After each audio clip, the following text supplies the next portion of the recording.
Your money में आप सभी का एक बार फिर से स्वागत है। आज हमारा फोकस है इंश्योरेंस पर। सवालों के जवाब दे रहे हैं हर्ष रुंगटा। अगला सवाल अभिजीत सरकार पूछना चाहते हैं। अभिजीत जी नमस्कार, क्या जानना चाहते हैं आप? नमस्कार मैडम जी। मैं डेली कस्टमर हूँ आपके प्रोग्राम का, बहुत अच्छा लगता है प्रोग्राम देखने में। बहुत बहुत शुक्रिया योर मनी देखने के लिए। आज आप क्या जानना चाहते हैं अभिजीत जी? अच्छा मैडम, मुझे टर्म प्लान मिला है, तो मेरी इनकम जो है सालाना 2.5 लाख का है। अच्छा। और मेरे ऊपर मेरे फादर और मदर डिपेंडेंट है। अच्छा। कितना लेना चाहिए मुझे?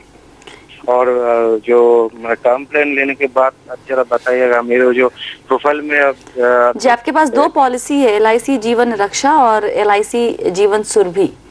हाँ मैडम, मैं LIC जीवन सुरभि अगर परमानेंट देता हूँ, 5 साल हुआ है और कवर है सामेश्वर से 2 लाख का है।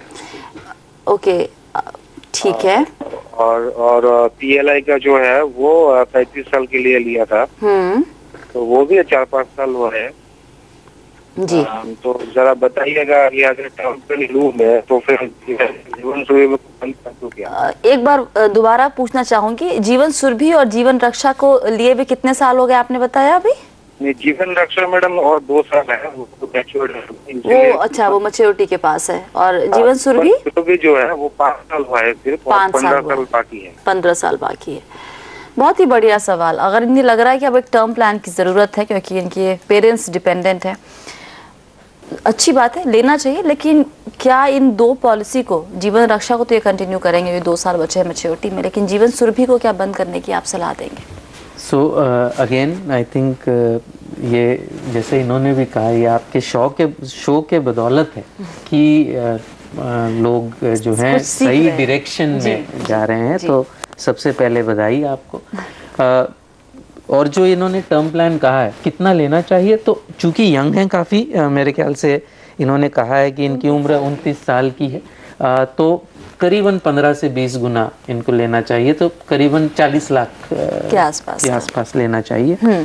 जहाँ तक एग्जिस्टिंग पॉलिसीज का सवाल है, तो ये पूरे डिटेल्स नहीं दिए हैं, बट एक रफ एस्टिमेट से तरीका ये है कि एग्जिस्टिंग सरेंडर वैल्यू निकालिए, जो प्रीमियम चले गए वो तो चले गए, एग्जिस्टिंग सरेंडर वैल्यू निकालिए, फ्यूचर में क्या प्रीमियम आप देंगे वो निकालिए, एक एस्टिमेटेड मैच्योरिटी वैल्यू निकालिए। अच्छा। और उसका IRR कर लीजिए। अच्छा। अब ये थोड़ा सा कॉम्प्लिकेटेड कैलकुलेशन है जो कंज्यूमर्स नहीं कर पाते हैं, तो अगर कोई भी वेबसाइट पे जाके ये डिटेल्स देंगे, अपना पैसा पे भी दे सकते हैं, मनी कंट्रोल में दे सकते हैं, तो शायद आपको उसका जवाब मिल जाएगा।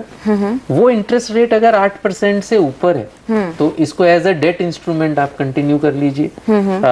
इंश्योरेंस को तो मानिए ही मत, वो तो एक एडिशनल समझ लीजिए वैल्यू है। अच्छा। और अगर 8 से कम आता है तो डिसकंटिन्यू कर दीजिए। मेरे ख्याल से एक बहुत ही सिंपल सा तरीका है।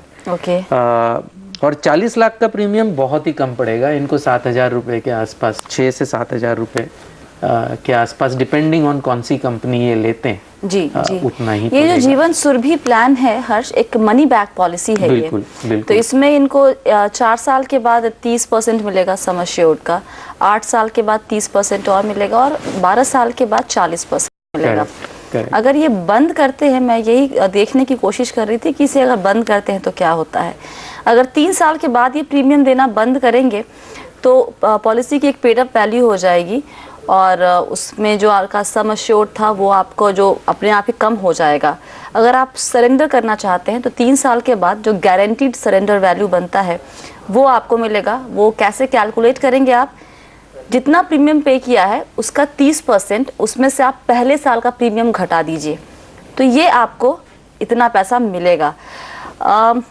मुझे लिटरली कुछ नहीं मिलेगा, लिटरली। सो इसीलिए जितना पुराना आपका पॉलिसी होते जाता है उतना उसमें कंटिन्यू करना बेहतर होता है, क्योंकि surrender value is so poor कि बाकी पैसा डूब गया। अब जो सरेंडर वैल्यू बची है और फ्यूचर प्रीमियम बचा है तो IRR बढ़ जाता है आपका। जी अभिजीत, आपको दिक्कत है क्या जीवन सुरभि को कंटिन्यू करने में? मतलब फिनेंशियली आप दे सकते हैं इसका प्रीमियम, या फिर आप सोच रहे हैं कि एकदम ही आपसे नहीं हो पाएगा? नहीं, मैं दे सकता हूँ, लेकिन आपसे पूछ कौन सा बट मेरा एक सजेशन है कि इसको ऐसे नहीं करना चाहिए। सरेंडर वैल्यू पता करें, डिटेल्स नहीं तो इसलिए सरेंडर वैल्यू अगर ये पता कर लेते हैं आज की तारीख में, कितना प्रीमियम दे रहे हैं तो बताया ही है, उम्र बताई है, तो अपना पैसा पे जाके ये अगर डिटेल्स दे देंगे तो हम इनको बता सकते हैं कि कितना IRR बनता है। अच्छा। और उसके बाद डिसीजन लें। आई डोंट थिंक इसको रफ बिकॉज IRR जो ऐसी चीज है उसको कैलकुलेट करना पड़ता है, माइंड में पिक्चर नहीं बन पाता है उसको। जी, तो एक बार अभिजीत आप एक बार चेक कीजिए जीवन सुरभि में किस तरह का रिटर्न आपके पास आ रहा है, और अगर सरेंडर करेंगे तो कितने पैसे हाथ में आएंगे, कितना नुकसान होगा आपको। क्या एक रफ कैलकुलेशन के आधार पर आपको ये सलाह देना कि आप इस पॉलिसी को बंद कर दीजिए, ये हम आपको सलाह नहीं देंगे। अच्छा, आपका डिसीजन है, आप ले चाहते हैं लेना अपने लिए एक टर्म प्लान। आपकी सैलरी आपने बताई 21,000 रुपये, जो हम कहते हैं थंब रूल कहते हैं, अगर कुछ समझ में ना आए तो 10 से 15 गुना एनुअल सैलरी का आप ले लीजिए कवर, बहुत ज़रूरी है आपके लिए।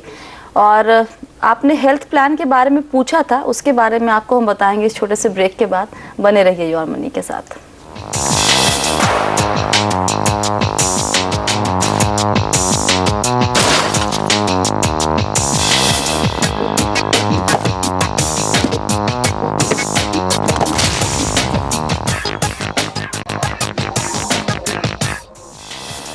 योर मनी में आप सभी का एक बार फिर से स्वागत है। फोकस है इंश्योरेंस पर सवालों के जवाब दे रहे हैं हर्ष रूंगटा। ब्रेक के पहले हम बात कर रहे थे अभिजीत से टर्म प्लान के बारे में, तो इन्हें सलाह हमने दे दी, लेकिन उन्हें एक हेल्थ प्लान भी चाहिए था। ऑप्शंस बहुत है इनके पास।